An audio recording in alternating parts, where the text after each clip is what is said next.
আচ্ছা, ক্রিকেট কি জিজ্ঞাসা করেছেন আমাদের ইব্রাহিম হাসান ভাই। সো ইব্রাহিম হাসান ভাই, big shout out to you.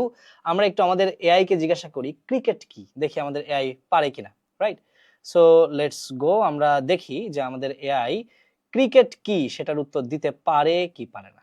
So let's go, প্রশ্ন করলাম ক্রিকেট কি, দেখি সে আসলে ঝিঝি পোকা বলে নাকি খেলাধুলার কথা বলে, রাইট? এটা একটা খুবই হইতে পারে যে এটা কনটেক্সট বেসড কোনো অ্যান্সার হইলে তখন সে ঝিঝি পোকা বলতো, যদি এটা ইংরেজির ভোকাবুলারি কোনো কোশ্চেন হইতো। আবার যদি সাধারণ জ্ঞানের ক্রিকেট রিলেটেড কোনো কোশ্চেন হইতো তাহলে সে খেলাধুলার কথা বলতো। এখন যেহেতু কনটেক্সট ছাড়া আমরা দিচ্ছি, দেখি আমাদের এটা কি অ্যান্সার দেয়। লেটস গো, দেখি।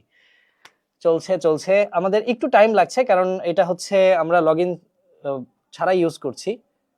ওকে, দেখি বলেছে প্রথমে আরে দোস্ত এরপর একটা ইমোজি দিয়েছে ক্রিকেট, বলছে ক্রিকেট হলো একটা খেলা। ইমোজিটা দেওয়ার কারণ হচ্ছে ধরেন এমন একজন মানুষ যে ক্রিকেট কোনোদিন দেখে নাই, তাহলে সে ব্যাট বলের সাথে কানেক্ট করতে পারবে। ওকে ফাইন, যেখানে দুটো দল ব্যাট আর বল নিয়ে মারামারি করে মানে খেলে এটা অনেকটা আমাদের পাড়ার ডাঙ্গুলি খেলার মতো, তবে একটু অন্যরকম। মানে আপনাকে একেবারে মানে আমাদের যে কালচার, আমাদের যে মানে রুট, সেটার সাথে আপনাকে বোঝানোর চেষ্টা করছে। ধরেন ক্রিকেট তো একটা বিদেশি খেলা, কিন্তু ডাঙ্গুলি এটা কিন্তু আমাদের রিজিওনাল খেলা। সো সেটার সাথে আপনাকে কানেক্ট করাই দিল, রাইট? একেবারে রুট লেভেলের সাথে কানেক্ট করাচ্ছে।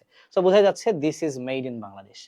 ফাইন, তারপরে বলছে সোজা ভাষায় বলি ক্রিকেট একটা ডিমের মতো দেখতে বল থাকে আর ব্যাট দিয়ে সেই বলটাকে বাড়ি মারতে হয়, তারপর দৌড়ে রান নিতে হয়, যে দল বেশি রান করে তারা জিতে যায়।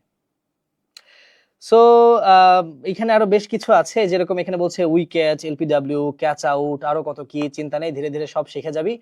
খেলাটা দেখতেও খুব মজার, বিশেষ করে যখন বিরাট কোহলি একটা বিশাল ছক্কা মারে। দারুণ ব্যাপার, একটা একটা কনটেক্সটও তারা এখানে দিয়ে দিয়েছে।